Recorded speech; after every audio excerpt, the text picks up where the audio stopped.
In the previous video, we saw how the monarchy was sent into exile in 1931 and was replaced by a republic in Spain. We had a look at the republican insignia there, and we saw how the monarchists, the Theta, the Falange, and the Spanish army all joined forces around the idea that Spain was moving too quickly in the wrong direction and needed to change course. But that took a number of years to come to a head, and it wasn't until 1936 that an election was held, one of a series of elections, the last. The Republican parties, the pro-leftist parties that did not include any of those nationalist forces, they collectively found themselves in government, and after a few months of government were on the road to war when this man, General Franco, launched his coup with the support of various conservative and reactionary right-wing elements of Spanish society, and the Spanish Civil War began. One of the key players in the Republican side, just remembering that the Republic is generally represented collectively by this flag and the nationalist side by that flag. One of the key players in the Republican side was the UGT. And the UGT was the General Union of Workers. The unions in Spain over the course of the 20th century had come to play quite a big role, not only in political life, but in something that goes a little bit beyond politics. They had, throughout the 20s and 30s, first tens of thousands and then hundreds of thousands of members, many of whom organised themselves in militias. The militias often were armed, not with the best rifles, but with weapons that were good enough to make them a political force to be reckoned with. The UGT was associated with Spain's major socialist party, the PSOE. Remember from our lesson earlier in the week that socialist parties, mostly, if you were to boil the definition down into a single idea, socialist parties advocate that the workers, that is, people who earn a wage in any kind of job at all, now in Spain at that time, or anywhere at that time, that was mostly factory workers or farm labourers and so forth, but today you could make an argument that it extends to white-collar workers as well. Their principal stance was that the workers should own what's called the means of production, which means that the workers should be in charge of all the money that flows from their economic activity, that it's not good enough to argue that the person who fronts up the capital for a job should be the one who benefits the most. It's the people who put their time and labour and often risk their lives into the project who should benefit from it the most. So socialist parties offered a critique not just of Spanish society, but of all Western societies at that time and right to this day.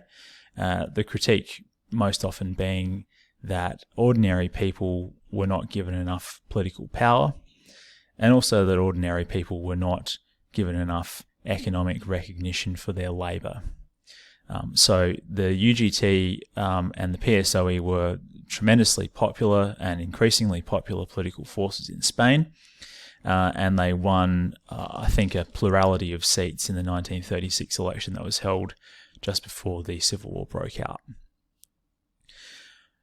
The CNT-FAI, this is the anarchist trade union. Now, anarchists are like socialists in the sense that they're in favour of bringing about a revolutionary change in society. The key difference between them is that the socialists want to, once they've overthrown capitalism and introduce a workers' republic. The socialists want to centralize everything, so that there's a command economy. There's, let's say, theoretically, they would have a series of large government departments that issue edicts about how much of this or that commodity should be produced in this or that factory for the benefit of all the workers. On the other hand, the anarchists still believe that there should be a socialist or communist republic, utopia, where the means of production are owned by the workers, but they don't think that there should be centralized control of that state, because they think any form of control is an opportunity to engage in tyranny and oppression and to slip back into the old ways of doing things. So the anarchists want a revolution as much as the socialists do, if not more, but they reject conventional ways of doing politics to the extent that they reject the state itself in the way that we understand it. And that's a fairly big concept, and I encourage you, if you're intrigued by that, to do some further reading, because it's one that's quite difficult to get your head around. These two parties, these two trade unions with their affiliated militias, and remember the militias were quite numerous, were the backbone of the Republic in those early years. Now, on Monday, in Monday's lesson, we're going to have a chat about how the communists kind of did a Bradbury and came through from behind to more or less seize control of the entirety of the Spanish Republic before it finally collapsed in 1939. But during the period that Orwell's in Catalonia, and when he leaves is kind of the beginning of the end of this period, the CNT and UGT, as you can see represented in this bit of propaganda, are the key not just political but military forces in the Spanish Republic. And the caption on that poster says labor. I think it says laborers and workers for the syndicates or for the trade unions. So it's saying that whether you work in the fields or if you work in the factories, you should get behind the syndicates. And the anarchists tended to be quite popular in rural areas. A lot of villagers were in favour of taking all the communal land, or taking all the land, the big estates that were privately held by rich hereditary monarchist types, and redistributing it or collectivizing it and forming communes that were self-governing and democratic. We also have here the communists. Now, the communists were not well established in Spain at the beginning of the Civil War, but Stalin, who we all know from various other adventures in history, was pretty keen that they should get involved.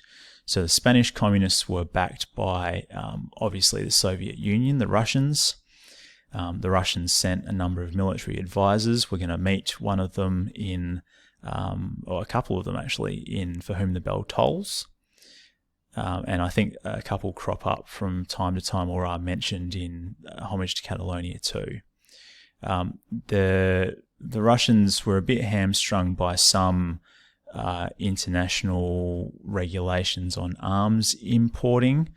Those regulations did not stop the Germans and Italians from sending Franco and his friends lots and lots of guns and planes and tanks and various other weapons of warfare. So the communists were more ruthless and better equipped than either the socialists or the anarchists.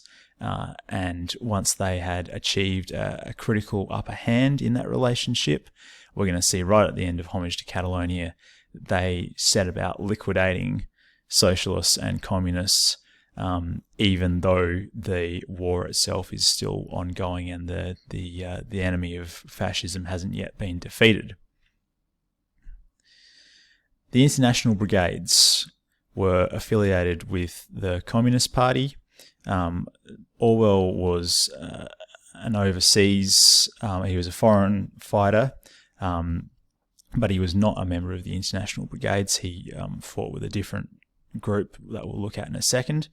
The International Brigades came from various countries, but mostly they were soldiers who came from, well, not soldiers, but volunteers who came from places like the United States, Canada, Britain, France, Mexico, Italy, and various other parts of the world. There were a couple of dozen Australians who fought in the International Brigades in Spain, and they were they were the sexy side of the conflict, if you like. They were indicative of the sense of international romance, and the sense of there being a fight for the soul of Western civilization going on in Spain in the 1930s.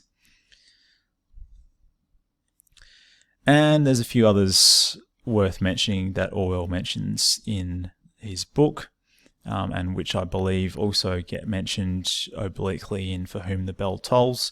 The POUM, or PUM, is a Trotskyist militia. Now, you don't need to know what Trotskyist means. In fact, I don't even know if it was formally a Trotskyist militia. It was accused of being a Trotskyist. Anyway, Trotsky was a kind of a dissenting communist who was a contemporary of Stalin, but who had a falling out and was assassinated by Stalin's agents in Mexico in the 1930s. So the POUM represents communism, but not the type of communism that gets the tick of approval by Stalin. And Stalin and the Soviet Union, of course, at this point in history, represent the only formal communist power that actually has control of a state in the world. Now, that was to change after the Second World War, but it was a monopoly period for communism. So the communists, even though the POUM was communists, the Communist Party was very suspicious of them because they were not aligned with Stalinists or with the Soviet Union. And that's going to have big connotations for Orwell. We're going to see him wounded on the Aragon front and eventually sent back to Barcelona to convalesce. And, just in one of those little brilliant freaks of history without which Animal Farm and 1984 would never have been written, he happens to be in Barcelona at a key time when the tensions between the anarchists and the POUM on one side and the socialists and communists on the other boil over into a shooting war, which turns into a kind of a civil war within a civil war, just to make it even more complicated for you. Orwell was sent, or he was supported in his mission to Spain through the Independent Labour Party, or ILP, which he mentions in the book, which was a splinter of the Labour Party, which we know in the UK, and was kind of communist affiliated, but not quite. And you'll find that there's lots of examples of smaller organisations that have since fallen by the wayside, providing funds or other forms of support for men and occasional women as well, to travel to Spain and fight against fascism and in defence of democracy. So that's the outline of what's going on in Spain during this period. The PowerPoint will be posted on Sector for you to have a look through if you need to look at any of these slides. Hopefully this gives you something of an overview of some of these more cryptic names for various factions and forces, and helps you to understand the shape of the conflict a little bit better. There'll be more of this to come in future.